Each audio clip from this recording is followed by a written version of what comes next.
अंदर आप अलग अलग नंबर्स का भी इम्पैक्ट देख पा रहे हैं और आज हम बीईएमएल की मैनेजमेंट से इसी मुद्दे पर बातचीत करेंगे। उनके नंबर्स आए हैं हमारे साथ। खास चर्चा करेंगे आज रक्षा मंत्रालय से और अलग अलग सेगमेंट से जितने ऑर्डर मिल रहे हैं उन सब पे, और कंपनी की आगे चल के डिफेंस एरोस्पेस में कितनी क्या रणनीति है कैपेक्स को लेकर। इन सभी चीज़ों पर बातचीत करने के लिए कंपनी के सीएमडी शांतनु रॉय हमारे साथ जुड़ रहे हैं। शांतनु जी, पहले तो बहुत शुक्रिया, थैंक यू वेरी मच समय देने के लिए। आपकी कंपनी बहुत ही इंटरेस्टिंग कंपनी है और मार्केट में काफ़ी जाना पहचाना नाम भी है और काफ़ी रिस्पेक्ट भी है कंपनी की, क्योंकि आप जिस डिवीज़न में काम कर रहे हैं डिवीज़न बहुत ही शानदार है और आपका काम भी बहुत ही शानदार है। शांतनु जी, पहले तो मैं ये पता करना चाहता हूँ ऑर्डर बुक को लेकर कोई स्लो डाउन कोई दिक्कत ऐसा तो नहीं है, क्योंकि यही ऑर्डर बुक सबसे स्ट्रांग मोमेंटम आपके शेयर प्राइजेस को दे रही है जो इन्वेस्टर्स देख रहे हैं इस समय। तो पहले मेरे को जरा ऑर्डर बुक और इस समय का सिनेरियो के बारे में बताइए कंपनी के, उसके बाद फिर हम छोटी छोटी प्रॉफिट्स पे मार्जिन्स पे इन सब चीज़ों पे बातचीत करेंगे। नमस्कार। बहुत बहुत धन्यवाद। आपने जो कंपनी के बारे में इतनी अच्छी अच्छी बातें बताई। तो ऑर्डर बुक के बारे में बताने से पहले मैं थोड़ा सा आपको अपॉर्चुनिटी साइज के बारे में बता दूं जो 24-25 और उसके आगे के लिए हमें दिख रहा है। तो अभी रेल मेट्रो में करीब 58,000 करोड़ का अपॉर्चुनिटी साइज है 24-25 में। और डिफेंस में 6,000 करोड़ का अपॉर्चुनिटी साइज है। माइनिंग जो है 3,000 करोड़ का अपॉर्चुनिटी साइज है, जिसमें कि करीब 1,000 करोड़ का कंस्ट्रक्शन बिजनेस में अपॉर्चुनिटी साइज दिख रहा है। और इसमें अगर हम डिफेंस और रेल एंड मेट्रो में 50% का प्रोबेबिलिटी लेके चले और माइनिंग में अगर 80% की प्रोबेबिलिटी लेके चलें, तो इस साल के अंत तक हमारा जो ऑर्डर बुक होना चाहिए वो 20,000 से 30,000 करोड़ रुपए का ऑर्डर बुक होना चाहिए। और इसमें सबसे बड़ा जो ड्राइवर रहेगा वो रेल एंड मेट्रो से आएगा। और डिफेंस, ऑफ कोर्स, डिफेंस में जो मैंने आपको अपॉर्चुनिटी साइज बताई, ये हमारी कोर कैपेबिलिटीज से रिलेटेड है। अगर हम अपने डाइवर्सिफाइड एस्पिरेशंस की बात करेंगे तो उसमें अगर कुछ होगा तो वो इसके अलावा होगा, इसके इसके इससे एक्स्ट्रा होगा। तो रेल और मेट्रो मेट्रो में आज की डेट में कई बड़े बड़े टेंडर हमारे सामने ऑलरेडी हैं। और रेल में भी ट्रैक मशीन्स का और इसके अलावा जो एल्यूमिनियम ट्रेन्स है, इसके टेंडर आने की उम्मीद बहुत जल्दी है। तो इसलिए ये जो अपॉर्चुनिटी साइज है और जो हमारा विन प्रोबेबिलिटी है, इसको देखते हुए 2024-31 मार्च को मुझे उम्मीद है कि जो ऑर्डर बुक मैंने प्रोजेक्ट किया है वो हम अचीव कर पाएंगे। ठीक है शांतनु जी, गुड मॉर्निंग। अभिषेक बोल रहा हूँ सर। वाकई हमको खुशी होती है ऐसी कंपनी के मैनेजमेंट से बातचीत करके जो देश की आत्मा से जुड़ा हुआ है, क्योंकि आप रेलवे में काम कर रहे हैं, आप मेट्रो में हैं, एरोस्पेस में, डिफेंस में, तमाम ऐसे वर्टिकल्स हैं जो बिल्कुल देश की ग्रोथ स्टोरी से और कहीं ना कहीं देश की तरक्की से जुड़ा हुआ है। आपसे जरा आपके ना मार्जिन पर जानना चाहेंगे सर। 10.8% के आसपास की मार्जिन आपने FY24 के लिए रिपोर्ट की है। टारगेट आपका कहीं और ज्यादा का है FY25 के लिए। तो ये बताइए कि कितने आप मार्जिन FY25 FY26 के लिए मान के चल रहे हैं, टारगेट करके चल रहे हैं, और अगर ये एक्सपेंशन होता है तो कहां से होगा, किन चीजों से बूस्ट मिलेगा मार्जिन को? जहां तक हमारे EBITDA का सवाल है, 2022-23 में वो 9.97% था। और हम लोगों ने पहले ही ये प्रेडिक्ट किया था, ये प्रोजेक्ट किया था कि 200 बेसिस पॉइंट्स का जंप होगा और हम डबल डिजिट टच करेंगे। तो वही हुआ, 201 बेसिस पॉइंट का जंप मिला और EBITDA हमारा जो 23-24 का रहा वो जो है 11.97% रहा है। परंतु चूंकि हम इंजीनियरिंग इंडस्ट्री में है, कैपिटल गुड्स में है, तो ये कहना गलत होगा कि ईयर ऑन ईयर हर साल जो है 200 बेसिस पॉइंट का इबिट्टा आ सकता है। इसको देखते हुए मुझे उम्मीद है कि 100 बेसिस पॉइंट्स का ग्रोथ इबिट्टा में 2024-25 में मिलेगा। और ये जो बेसिकली ये जो हासिल होगा, ये आएगा हमारे रेल एंड मेट्रो से, इनफैक्ट कम्यूटर रेल से आएगा, और हाई एंड माइनिंग इक्विपमेंट से आएगा और डिफेंस से आएगा। ये तीन जो है ये मुख्यतः ड्राइव करेंगे हमारी EBITDA मार्जिन को। और दूसरा जो फैक्टर रहेगा वो सबसे बड़ा फैक्टर रहेगा कि 18 से 20% CAGR का ग्रोथ अगर टॉप लाइन में होता है तो डेफिनेटली ये जो EBITDA मार्जिन है ये हम अचीव कर पाएंगे। 100 बेसिस पॉइंट के इजाफे की उम्मीद कर रहे हैं EBITDA मार्जिन्स में भी। शांतनु जी नमस्कार, मैं सृष्टि बात कर रही हूँ। सबसे पहले तो कॉन्ग्रेचुलेशंस अच्छे नतीजों के लिए भी, और सभी सेगमेंट्स जिसमें आप प्रेजेंट हैं, ये सभी सेगमेंट्स में हम बहुत जो है इंटरेस्ट देख रहे हैं, ना ही सिर्फ डोमेस्टिक मार्केट में बल्कि इंटरनेशनल मार्केट में भी। तो एक्सपोर्ट्स के लिए मैं देख रही थी कि लगभग 70 कंट्रीज़ में आपके जो हैं एक्सपोर्ट आपने ऑलरेडी कर चुके हैं।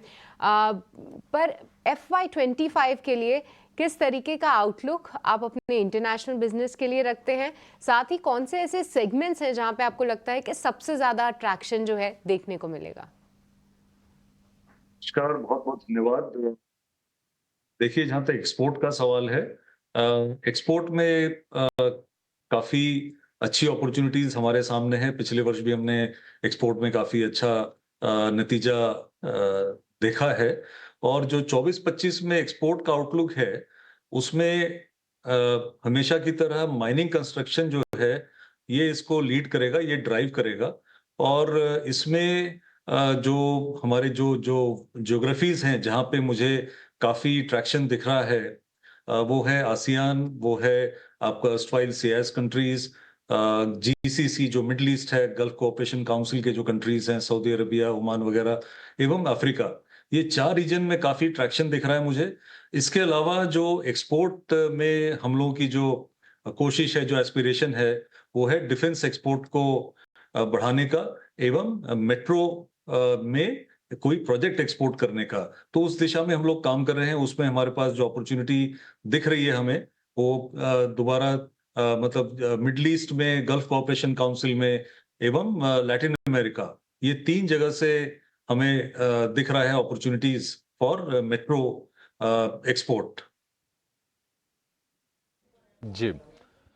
शांतनु जी, आपने कहा है कि FY24 की यानी कि वित्त वर्ष 2024 की जो आय है उसमें से 8 से 9% आप FY25 में कैपेक्स पर खर्च करेंगे।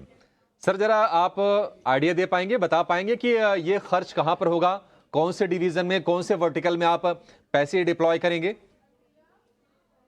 जो हम कैपेक्स इन्फ्यूज कर रहे हैं वो जो है 3 जो क्रिटिकल है हमारी कंपनी के ग्रोथ के लिए, उन 3 जगह पे हम लोग कर रहे हैं।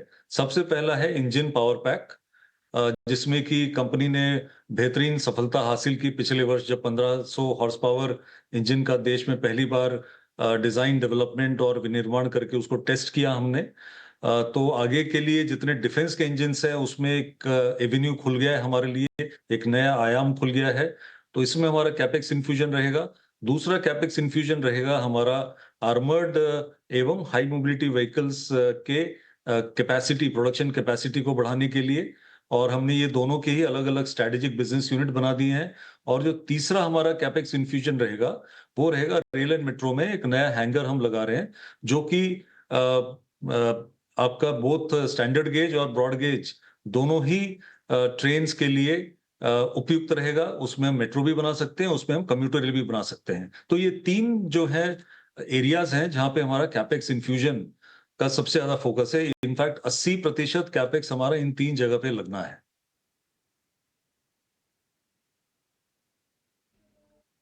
शांतनु जी, आपके पास इतनी बढ़िया टेक्नोलॉजी है, आपके पास सरकारी कंपनीज के ऑर्डर की भरमार है और आपने प्रूफ भी करके दिखाया। मैं थोड़ा ये आउट ऑफ द सिलेबस जाके क्वेश्चन थोड़ा आपसे पूछना चाह रहा हूँ कि आप थोड़ा और ग्रोथ अलग अलग और डिविजन्स में करना चाहते हैं, जैसे कि सर रोबोटिक्स, जैसे कि ड्रोन, जैसे कि आर्टिफिशियल इंटेलिजेंस से जुड़ा हुआ कुछ और। क्या इस डिवीजन में आपका कितना फोकस है सर? क्योंकि अभी तक मैंने देखा है कि इसको, जैसे आप डिफेंस एंड एरोस्पेस में तो होंगे ही, लेकिन कोई स्पेसिफिक डिवीजन आप इसका बनाएंगे अलग से, जो न्यू एज टेक्नोलॉजी है, जैसे रोबोटिक, आर्टिफिशियल इंटेलिजेंस, इस तरह का कुछ? ये बहुत अहम सवाल आपने किया है, और इनफैक्ट आपने मेरे मुंह की बात छीन ली है। तो मैं आपको ये बताना चाहूंगा कि 1 अप्रैल से कंपनी को 11 स्ट्रेटेजिक बिजनेस यूनिट एवं 2 माइक्रो एसबीयूज में बांट दिया गया है। जो नए जो स्ट्रेटेजिक बिजनेस यूनिट हैं उसमें एरोस्पेस का एक स्ट्रेटेजिक बिजनेस यूनिट हमने बनाया है। एरोस्पेस में मुझे काफी ग्रोथ की पॉसिबिलिटी दिखती है। इसके अलावा एक maritime SBU, maritime micro SBU, जो कि नेवी, जो कि commercial maritime riverine system, dredging, इसको कैटर कर सकती है, ये हमने क्रिएट किया है और एक माइक्रो एसबीयू बनाया है एसईजेड का। जहां तक एआई रोबोटिक्स का सवाल है, तो हमने जो अपनी आरएनडी है, वो पहले आरएनडी सेंट्रलाइज हुआ करती थी, तो आरएनडी को हमने 3 भाग में बांट दिया है।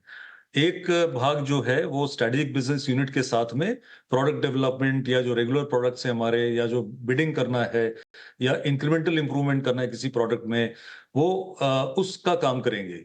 दूसरा हमने जो एक ग्रुप बनाया है वो है new innovation and incubation centre, जिसमें कि ये जितनी फ्यूचरिस्टिक टेक्नोलॉजीज हैं, जो भी हम फ्यूचरिस्टिक डेवलप करेंगे, उसमें बहुत बड़ा रोल रहेगा, बहुत बड़ा फोकस रहेगा एआई का, रोबोटिक्स का, और दूसरा सस्टेनेबिलिटी का। तो एक ग्रुप हमने ऑलरेडी क्रिएट कर दिया है, करीब 50-55 इंजीनियर्स का। इसमें और भी अभी टैलेंट एक्विजिशन हो रहा है हमारा। और जो तीसरा हमने जो ग्रुप क्रिएट किया है वो है corporate technology planning and strategic alliance management. तो क्योंकि मेरा मानना है कि अगर हमको डाइवर्सिफाई करना है या नए एरियाज में काम करना है, तो अलायंस मैनेजमेंट एक बहुत अहम रोल प्ले करेगा, बहुत इंपॉर्टेंट रोल प्ले करेगा। और इसमें joint ventures, partnerships, technology tie ups, licensed production, इस पे हमारा खास फोकस है। तो ये जो ग्रुप है, ये इस दिशा में कंपनी को स्ट्रेटेजिक अलायंसेस के थ्रू आगे बढ़ाने में और फ्यूचरिस्टिक टेक्नोलॉजीज में हमारे जो एफर्ट्स हैं उसको ऑगमेंट करने का काम इसके काम में आएगा। तो इस तरह से हमारा फोकस बहुत क्लियर है। जो भी हम नई प्रोडक्ट डेवलप करेंगे, जो नया टेक्नोलॉजी लेके आएंगे, उसके अंदर में एआई, रोबोटिक्स एंड सस्टेनेबिलिटी, ये बिल्कुल टॉप मोस्ट प्रायोरिटी पे रहेगा। इस पे हमारा पूरा फोकस है। बहुत बहुत शुक्रिया sir, thank you very much. आपने बहुत अच्छे से बताया और साथ ही कंपनी के विजन्स को भी क्लियर किया, स्पेशली ये आर्टिफिशियल इंटेलिजेंस और रोबोटिक को, ये सब चीज़ों को लेकर। इसके लिए बहुत बहुत शुक्रिया sir, thank you very much. उम्मीद करते हैं ये सक्सेसफुल वेंचर आपके रहेंगे।